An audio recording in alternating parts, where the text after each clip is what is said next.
est-ce que Need for Speed Underground 2 te parle? Car c'est le sujet que nous traiterons aujourd'hui, à savoir si celui-ci mérite ou non ce remaster, et surtout si au jour d'aujourd'hui ce serait bon pour lui. Alors prends ton petit café vieux de 3 jours et c'est parti. Hop hop hop hop hop. Avant de débuter cette vidéo, n'hésite pas à t'abonner et activer la petite cloche des notifications afin d'être au courant de la mise en ligne de mes vidéos. Franchement, ça me fait énormément plaisir et c'est le petit rituel de tout youtubeur.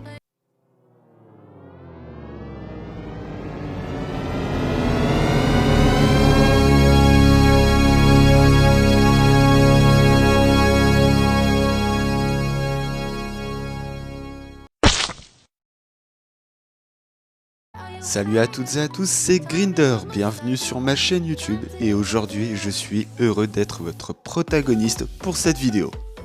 Si tu connais l'histoire, je t'invite à avancer au timecode qui sera présent sur la vidéo. Si tu ne connais pas, alors dans ces cas-là je t'invite à regarder la petite histoire de ce qu'est Need for Speed Underground 2.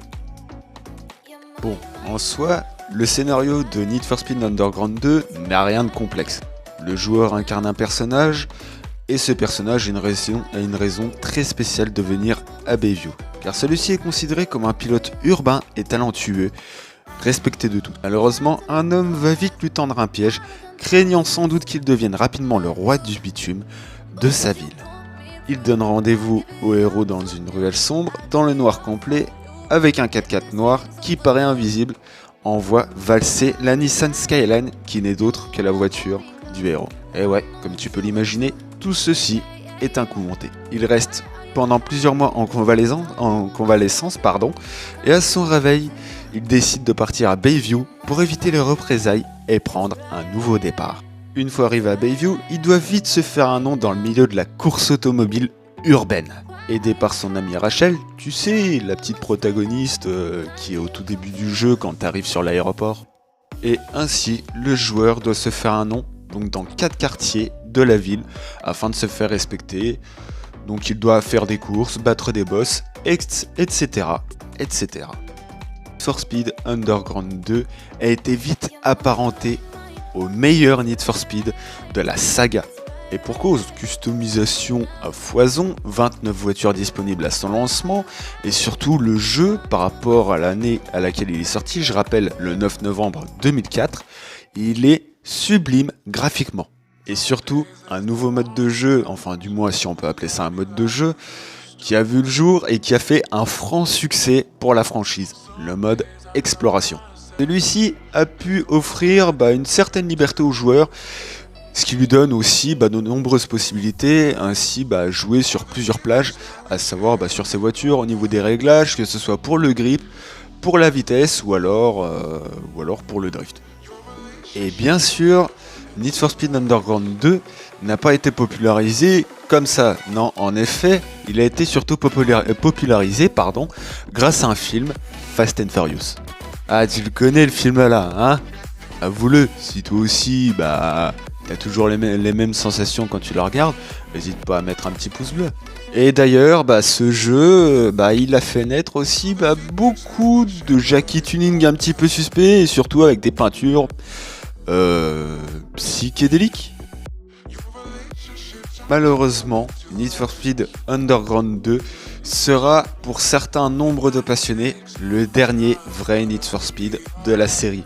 Car malheureusement donc les moteurs physiques ont quand même bien changé à partir du Need for Speed Most Wanted ou alors encore Carbon et enfin les derniers Need for Speed.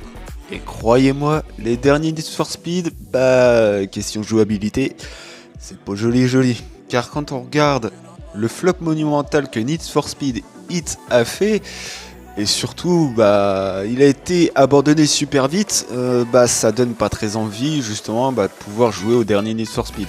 Quand on regarde un peu la jouabilité, les transformations sont belles au niveau des voitures. On peut swap le moteur, on peut mettre des turbos à foison, etc.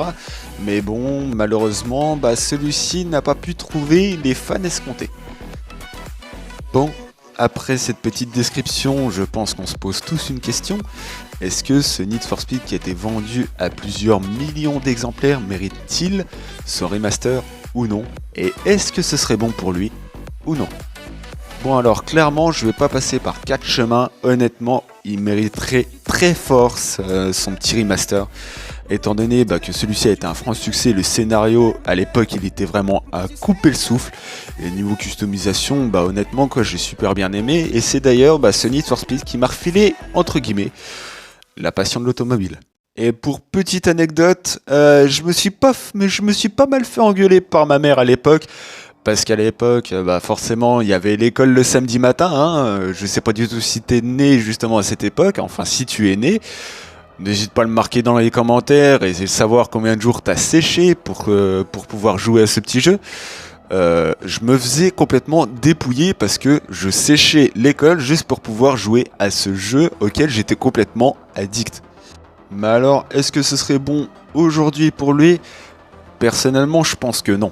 Parce qu'avec tous les moteurs graphiques qui nous ont pondu, où la jouabilité elle est miséreuse on va dire, honnêtement j'ai pas forcément envie de retrouver le jeu phare de la série, remaster à la sauce Need for Speed Heat. Car malheureusement j'ai vraiment peur que ce soit un flop monumental pour celui-ci, et puis en soi autant ne pas gâcher un Need for Speed qui a bâti entre guillemets la série. En tout cas, sache que moi j'ai énormément aimé faire cette vidéo parce que c'est vraiment un jeu qui m'a passionné en étant petit. Et puis sur ce, moi je te laisse mon petit nom de ma chaîne Twitch sur laquelle je fais pas mal de live en ce moment. Et surtout n'hésite pas à t'abonner, à mettre un petit j'aime et surtout à activer la petite cloche de notification pour être au courant de toutes les sorties de mes vidéos. Sur ce, c'était Grinder, j'étais heureux d'être ton protagoniste aujourd'hui. Et puis écoute, moi je te dis à la prochaine. Ciao.